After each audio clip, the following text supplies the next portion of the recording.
Thank you. Thank you, Mr. Green. Go ahead, Mr. Barrett. Chair, we had at a standing committee this week a whistleblower raise $150 million in misappropriation, raised serious concerns about the testimony given by a minister of the Crown at this committee. I think it's important that the committee, when planning its agenda, that we give due regard to this. Look, we had the former chair of this committee pop smoke and vanish mid-appearance at industry yesterday, and we had the chair and CEO both resign from this organization following their appearances at this committee. So there's been an awful lot of developments since the motion was first moved. I think it's important that that we put some meetings on the schedule and that we follow up on the testimony that we heard from the whistleblower on Monday at the industry committee. Thanks. Thank you, Mr. Barrett. Ms. Fortier, Madame Fortier, commencez, s'il vous plaît. Can we go directly to the vote, please? Sure. I don't have anybody else on the list. Yeah, I do. Sorry. I'm trying to piece this together, Mr. Chair. My apologies. This is table drop with like 10 minutes left to go in our meeting, and I would like to better understand what's before us here, because I'm just pulling up the stories now. I admittedly, Mr. Chair, missed whatever revelations happened, and so I do have a couple of questions. Is this being covered at industry, the same exact study? My understanding is that it is, Mr. Green. Okay, so Mr. Chair, I would say this, and I think it's important to be on the record before any, conservative fundraising campaigns go up talking about a cover-up. This is a conversation that we had at this committee. Many of you will recall that it was the will of this committee to wait until further investigations happened prior to revisiting this. I think, I'm just going to say this, Mr. Chair, part of the process that we've been witnessing as a tactic is to have every committee run, parallel studies, 6, 7, 8, 9, 10 meetings at a time, jamming up our studies.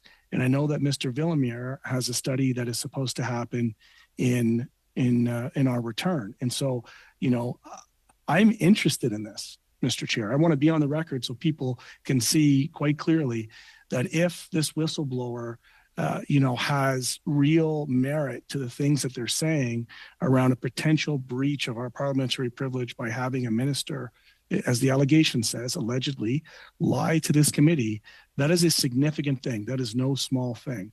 And I want to make sure that we give it the seriousness and attention that type of allegation would require. What I'm troubled with is that, it's 6:30, 10 or 15 minutes after our meeting was supposed to be done. We're now involved in a debate on this.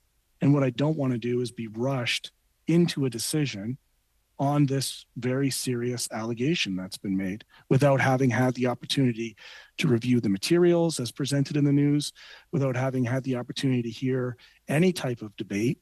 I am uncomfortable voting on this motion. Now, I'll just state this for the record. I will abstain from voting on this motion if it moves forward in its current form as it is. So I just wanted to put that to the committee because I'm not present there today. I'm not in the room. I can't have conversations with people, and I prefer to negotiate in an open and transparent way, and that's where I stand on this. Thank you. Okay, thank you for that, Mr. Green. Ms. Khalid, go ahead.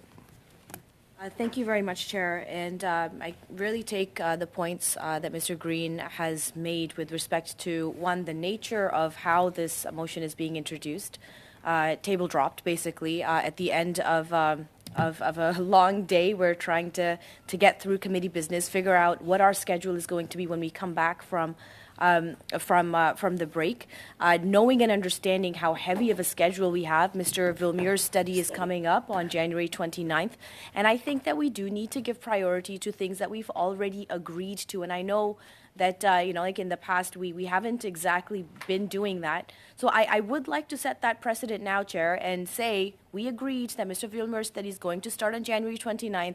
let's get to it. You know, we have, you know, in the past, for example, unfortunately, canceled meetings where we could have had, you know, some of this work being done. Now we're having to push it into the new year.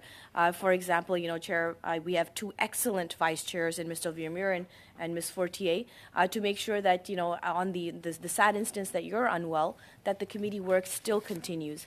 So I really think that at this point, given that other committees, many of them, are studying the exact same issue, it would perhaps be prudent for us, while all of that work is going on, that we start with the studies that we've already agreed to as a committee, that we voted on, that we have said is the priority of this committee. So I leave it to my colleagues to see how they want to do this, but I really think at this time we should not let our agenda be hijacked on things that we have already agreed to. Let's stay true to our word, Chair.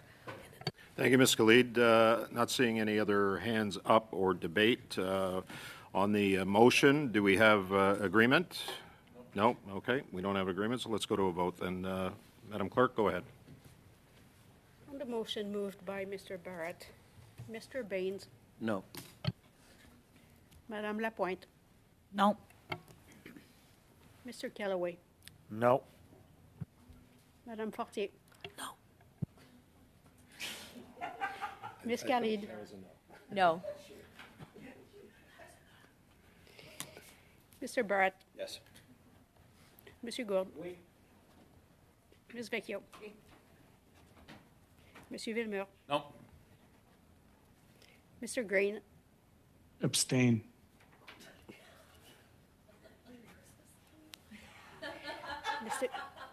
Mr. Chair, yeas 3, nays 6.